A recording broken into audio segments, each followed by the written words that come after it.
Olá, sejam todos muito bem-vindos ao canal Tá na Quarentena. Vamos chegando. O vídeo de hoje é uma homenagem póstuma ao autor, escritor e dramaturgo Gilberto Braga, que faleceu nessa última semana e que, claro, faz parte, é um dos expoentes da dramaturgia brasileira e merece uma homenagem aqui do canal.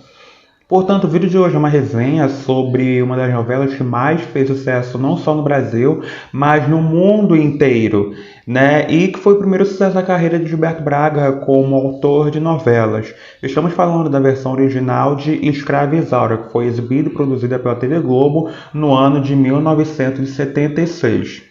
Ela foi escrita por Gilberto Braga, produzida por Almeida Santos, dirigida por Erval Rossano e protagonizada por Lucélia Santos, Rubens de Falco e Edwin Luizy, em seus respectivos personagens Isaura dos Anjos, Leôncio Correia e Álvaro Santana. Vamos para o vídeo de hoje então, roda a vinheta ao som da música Retirante, de Dorival Caymmi, que era tema de abertura da novela.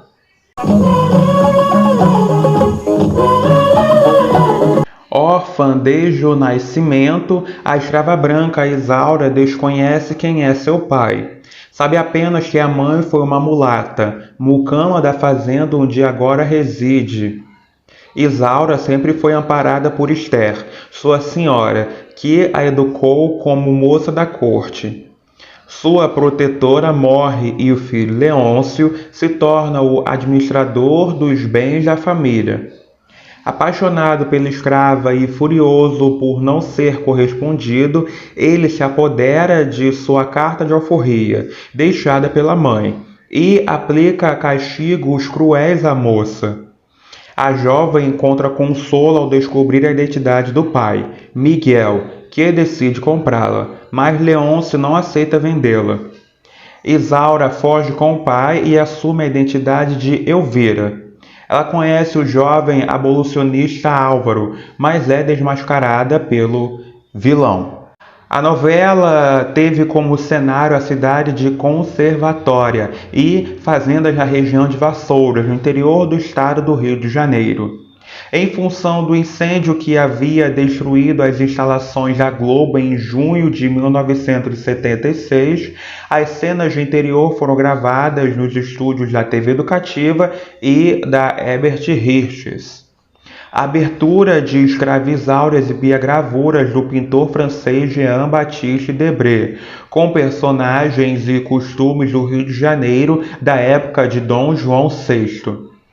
As imagens eram pontuadas pela música Retirante, de Jorge Amado e Dorival Caymmi, interpretada pela orquestra e pelo coro da Ação Livre e até hoje lembrada pelos telespectadores da novela. Gilberto Braga conta que a sugestão para adaptar o romance de Bernardo Guimarães partiu de sua professora de português dos tempos de ginásio. Após ler 10 páginas de Escrava Isaura, o autor ligou para o diretor Erval Rossano, certo de que aquela história era perfeita para uma novela. Lucélia Santos estreou na Globo como a protagonista de Escrava Isaura. O convite para interpretar o papel título da novela partiu de Erval Rossano, após assistir o desempenho da atriz ao lado de Milton Moraes na peça Transe no 18. Após o sucesso de Escrava Isaura, Lucélia Santos protagonizou diversos filmes baseados na obra de Nelson Rodrigues. Segundo a atriz, o escritor, que era fã da novela, se encantou com seu trabalho e com a personagem. Nelson ligava com frequência para Gilberto Braga para saber o que aconteceria com Isaura nos próximos capítulos. Henriette Mounel fez uma participação especial na novela, interpretando uma atriz francesa, amiga do Comendador Almeida, que vem ao Brasil para estrelar o clássico Fedra, de Jean Racine. Em determinado momento na novela, a censura federal proibiu o uso da palavra escravo, e a saída encontrada pelo autor foi trocá-la por peça. Lucélia Santos também se recorda da ação da censura numa cena em que Isaura se revolta e quebra seu quarto inteiro. Segundo a atriz, a cena foi gravada, mas não foi exibida por considerarem incompatível com a imagem de mulher submissa da personagem. A novela obteve grande sucesso no Brasil e no exterior, alcançando países do então bloco comunista. Em Cuba, por exemplo, o racionamento de energia chegou a ser suspenso para que os telespectadores não perdessem os capítulos. Na China, Lucélia Santos ganhou o prêmio Águia de Ouro, com os votos de cerca de 300 milhões de pessoas. Foi a primeira vez que uma atriz estrangeira recebeu um prêmio no país. Escravizaura foi responsável pelo sucesso de venda da versão do livro de Bernardo Guimarães para o chinês e também ultrapassou as expectativas na Polônia, onde milhares de pessoas lotaram um estádio para assistir à competição de sósias dos personagens Isaura e Leôncio. Já na Rússia, a palavra fazenda foi incorporada no vocabulário nacional. No fim de 1985, Escravizaura já havia sido vendida a 27 países. A atriz Lucélia Santos visitou todos eles e recebeu diversos prêmios, como o Latino de Ouro, concedido pela emissora Caracas de Rádio e Televisão na Venezuela. Rubens de Falco, que acompanhou Lucélia Santos na maioria dessas viagens, recordava a recepção que tiveram na Polônia, onde centenas de pessoas os receberam ainda no aeroporto, e fãs lotaram as ruas da cidade para aplaudi-los. Passados 40 anos de sua estreia, Escravizaura ainda está na lista das novelas mais comercializadas no exterior. Já foi exibida 7 vezes na França, 5 na Alemanha e 3 na Suíça. Também chegou a países africanos como Congo, Gabão, Gana e Zimbábue. Dados consolidados pela Diretoria de Negócios da Globo mostram que a novela, até janeiro de 2016, é a 5ª no ranking de programas mais vendidos para o exterior pela Globo, somando 104 países licenciados a exibi-la. Entre dezembro de 1979 e janeiro de 1980, a novela foi reapresentada no compacto de 30 capítulos, reeditados por Ubiratã Martins. A partir de setembro de 1982, foi ao ar dentro do programa TV Mulher. E, em 1990, a reprise encerrou o festival de 25 anos da TV Globo. A novela teve como média geral de audiência em sua exibição original 46,90 pontos no Ibope, quando a média do horário era 35. Ela foi exibida com exatos 100 capítulos, entre as novelas O Feijão e o Sonho e A Sombra dos Laranjais. Vamos falar um pouco então sobre a biografia do autor, escritor e dramaturgo Gilberto Braga. Gilberto Braga nasceu no bairro de Vila Isabel, zona norte do Rio de Janeiro, no dia 1º de novembro de 1945. Filho de um escrivão de polícia e de uma dona de casa, estudou no Instituto de Educação, no Colégio Pedro II e cursou a Faculdade de Letras na Pontifícia Universidade Católica do Rio de Janeiro. Começou a trabalhar dando aulas na Aliança Francesa e, posteriormente, trabalhou como crítico de teatro e cinema do jornal o Globo. Estreou na Globo como autor em 1972, com uma adaptação de A Dama das Camélias, de Alexandre Dumas Filho, para um caso especial, protagonizado por Glória Menezes, que foi levada ao ar sob direção de Walter Avancini e a supervisão de Odovaldo Viana Filho. A partir daí, escreveu mais casos especiais, dentre os quais destaca-se As Praias Desertas, protagonizado por Dinas Fati, Ioná Magalhães e Juca de Oliveira. Sua primeira experiência em telenovela foi com Corrida do Ouro, em 1974, quando dividiu a autoria com Lauro César Muniz e Janete Claire.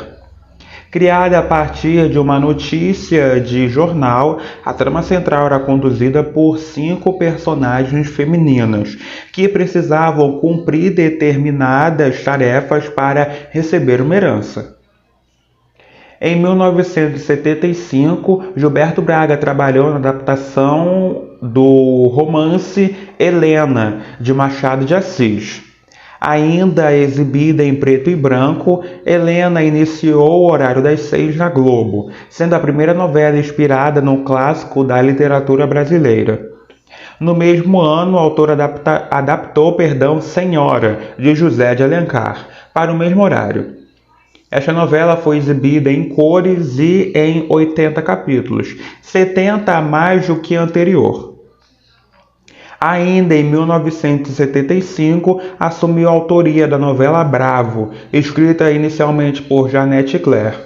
A autora afastou-se da trama para trabalhar na elaboração de Pecado Capital, novela que substituiu Roque Santeiro, censurada no dia da estreia.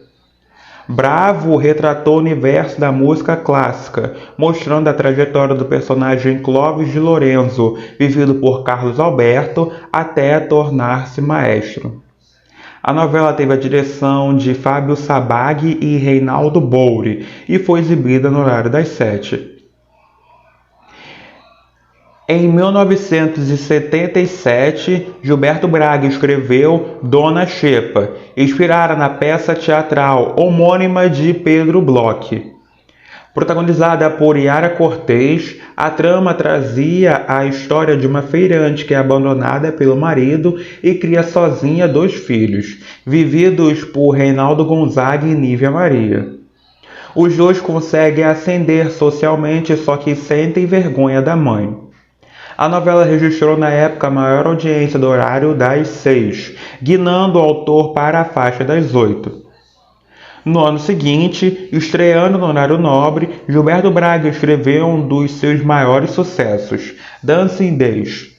Criada a partir de um tema sugerido por Janete Claire, a novela foi protagonizada por Sônia Braga e Joana Fon e trouxe a febre das discotecas para o Brasil. Dancing Days atingiu alto índice de audiência e ganhou uma reportagem na revista norte-americana Newsweek em novembro de 1978, que destacava sua influência nos modismos. Em 1980, Gilberto Braga escreveu Água Viva, que contou com a coautoria de Manuel Carlos a partir do capítulo 57. No ano seguinte, abordando o tema do poder e da ambição, Gilberto Braga escreveu Brilhante, com a colaboração de Euclides Marinho e Leonor Bacerês, que também colaborou nas 2 novelas que o autor escreveu em seguida, Louco Amor, retratando o amor entre pessoas de classes sociais diferentes, e Corpo a Corpo, baseada no tema de ascensão social e da vingança. Em 1986, Gilberto Braga começou a escrever para as minisséries da Globo, com Anos Dourados, dirigida por Roberto Talma. Com uma reconstituição de época primorosa, a trama se desenvolve a partir de histórias de amor e conflitos familiares, tendo como cenário o Rio de Janeiro, durante o governo de Juscelino Kubitschek. Além disso, Gilberto Braga foi o produtor musical da minissérie. 2 anos depois, Gilberto Braga escreveu ao lado de Agnaldo Silva e Leonor Bacerês a novela Vale Tudo, um dos marcos da história da teledramaturgia brasileira. Através da disputa entre uma mãe honesta vivida por Regina Duarte e sua filha mau caráter, interpretada por Glória Pires, abordou a questão da integridade física no Brasil, lançando a mão na crítica social e política. Ainda em 1988, Gilberto Braga escreveu outro destaque da programação da Globo, a minissérie O Primo Basílio, adaptada da obra de Eça de Queiroz, com a colaboração de Leonor Bacerez e direção de Daniel Filho. No elenco, Tony Ramos, Marcos Paulo, Marília Pêra, Júlia Gann, entre outros. Em 1990, colaborou na autoria da novela Rainha da Sucata, de Silvio de Abreu. No mesmo ano, foi convidado para cuidar da produção musical da minissérie A, E, I, O, Urca, de Doc Comparato, e assinou a supervisão de Lua Cheia de Amor, novela de Ana Maria Moretson, inspirada em Dona Xepa. Gilberto Braga escreveu em 1991 O Dono do Mundo, novamente com a colaboração de Leonor Bacerez, além de Ângela Carneiro e Ricardo Linhares. Retomando a temática de Vale Tudo, o autor tratou em O Dono do Mundo da questão da dignidade e da cidadania do Brasil contemporâneo. No ano seguinte, escreveu ao lado de Sérgio Marques a minissérie Anos Rebeldes, que mostrou os conturbados anos das décadas de 1960 e 1970, através de uma história de amor. O pano de fundo era a política, que dividia os personagens entre a militância, a luta armada e a clandestinidade e o movimento hippie. Em 1994, Gilberto Braga manteve a crítica social ao escrever Pátria Minha, encerrando assim sua trilogia sobre corrupção no país, junto com Vale Tudo, Dono do Mundo. Na novela, o autor também abordou a questão da discriminação racial. Depois de 4 anos afastado da televisão, Gilberto Braga voltou em 1998 com a minissérie Labirinto, primeira incursão do autor no gênero policial. No ano seguinte, retomou a produção de novelas com Força de um Desejo, que escreveu ao lado de Alcides Nogueira. Ambientada na segunda metade do século XIX, a novela foi a primeira a abordar aspectos da cultura banto, de origem africana, através do núcleo dos escravos. Em 2003, Gilberto Braga escreveu outro grande sucesso, Celebridade. A novela tinha no elenco Malu Mader, Cláudia Abreu, Fábio Assunção e Marcos Palmeira, e focava mais uma vez em torno de um tema atual e polêmico, a busca pela fama. 4 anos depois, Gilberto Braga voltou a escrever a novela das 8, desta vez em parceria com Ricardo Linhares. Em Paraíso Tropical, os autores abordam alguns temas clássicos dos folhetins, como a cobiça e o amor, sob a ótica dos diversos estratos sociais que convivem no bairro carioca de Copacabana. No elenco, Alessandro Negrini, que vive as gêmeas Paulo e Thaís, Tony Ramos no papel do empresário Antenor Cavalcante, Glória Pires, Fábio Assunção, Wagner Moura, entre outros. O autor considera a história das gêmeas uma boa e outra má, a mais bem-sucedida de sua carreira. O reconhecimento veio em 2008 com a indicação na novela categoria de Melhor Novela no Prêmio Emmy Internacional, o Oscar da televisão brasileira. Da dupla de autores veio também Sensato Coração em 2011. Dessa vez a trama girava em torno das escolhas amorosas e dos conflitos familiares. No elenco, além do casal protagonista Pedro e Marina, vivido por Heriberto Leão e Paulo Oliveira, Glória Pires, Antônio Fagundes, entre outros, estão na novela. Em 2012, Gilberto supervisionou a novela Lado a Lado, de Cláudio Lage e João Ximenes Braga, que ganhou o Emmy Internacional. E ao lado de Ricardo Linhares e João Ximenes Braga, ele escreveu Babilônia, a última novela de sua carreira. A novela contou a história de Beatriz, Inês e Regina, 3 mulheres entrelaçadas por um crime. Essa foi a nossa pequena homenagem ao Gilberto Braga, todo o nosso sentimento à família e amigos, e a gente espera que ele esteja num bom lugar agora. O vídeo de hoje fica por aqui, muito difícil de ser realizado, infelizmente, porque acabou pegando todos nós desprevenidos, mas acabou saindo da melhor forma possível, como poderia, né? Os detalhes sobre Estrada Isaura, um pouco da biografia desse imortal da dramaturgia brasileira, que é Gilberto Braga. A gente escolhe no próximo, então, será de curiosidade sobre a novela Bom Sucesso, estava sendo exibida até o começo de 2020. Combinado então? Meu nome é Richard Matanga, agradeço bastante a companhia de vocês, a paciência, e é isso. Novamente, muito obrigado. Até a próxima. Forte abraço. Beijão. Saúde. Tchau, tchau.